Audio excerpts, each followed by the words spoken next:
Magandang gabi sa inyong lahat. Ngayon, palapit ng Pasko, so kailangan na nating magbigay ng mga regalo para sa ating anak. Kung naisipan ninyo nga bumili ng RC, subukan ninyo itong DHK RC. Ito ay napakaganda at may performance siyang kakaiba sa ibang RC. So ipapakita ko sa inyo ano ang mga function nitong RC na ito para malaman naman ninyo kung magustuhan ba ninyo itong RC na ito. So tara, pakita ko sa inyo. Ang pinagkakaiba niya sa ibang RC. So may driver na siya, may kasamang driver. Tapos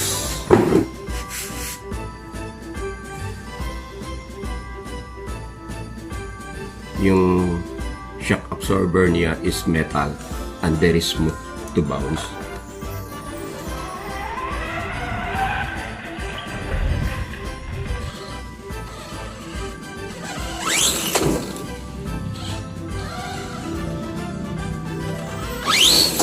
Grabe yung travel niya.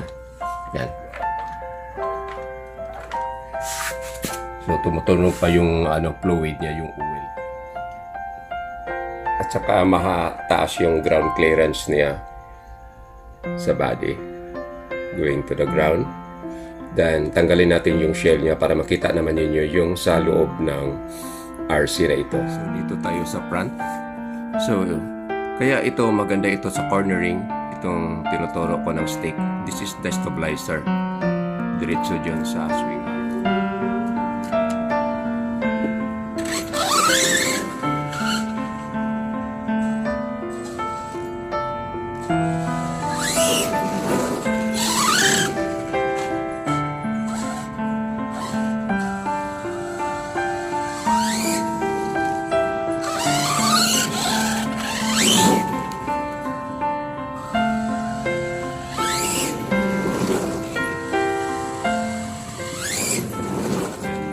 Makikita din dito sa kabila yung pa-connection ng stabilizer. So both likod at saka harap mayroon siyang stabilizer, kaya maganda siya for cornering.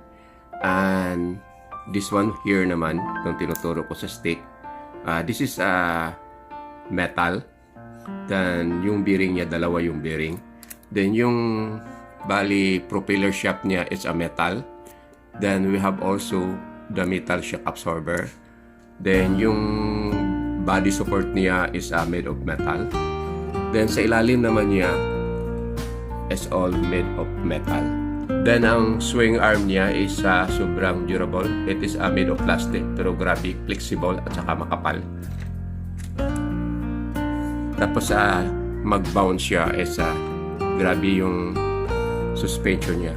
Kaya during the cornering, pag halimbawa hindi masyadong tumagilid yung RC ninyo, lalo na yung sobrang bilis kasi may stabilizer, sumasama yung sa kabila.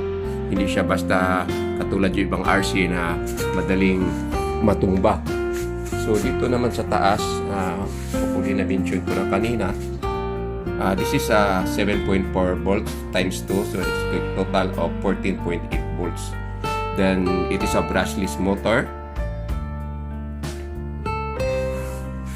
Then, ang servo arm niya is made of metal. Yan, kita, this is the servo and this is the servo arm. So, if ever gusto ninyo, makikita lang ito ninyo sa online. And it's very durable because it's already around 3 years old but it's still working, this RC. And I will try to run this outside even today is evening na. So, that's all for the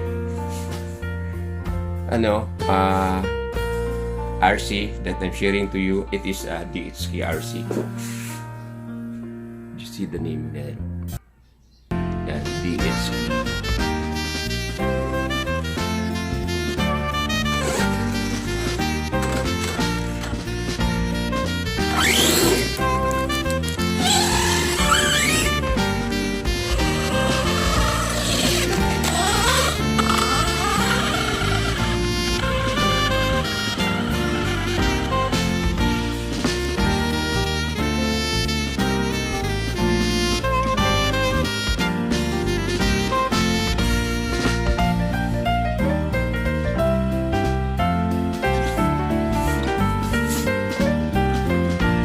So, ano pa ang hinihintay ninyo? Bili na para sa anak ninyo for this Christmas. So, again, maraming salamat sa panonood. God bless you all.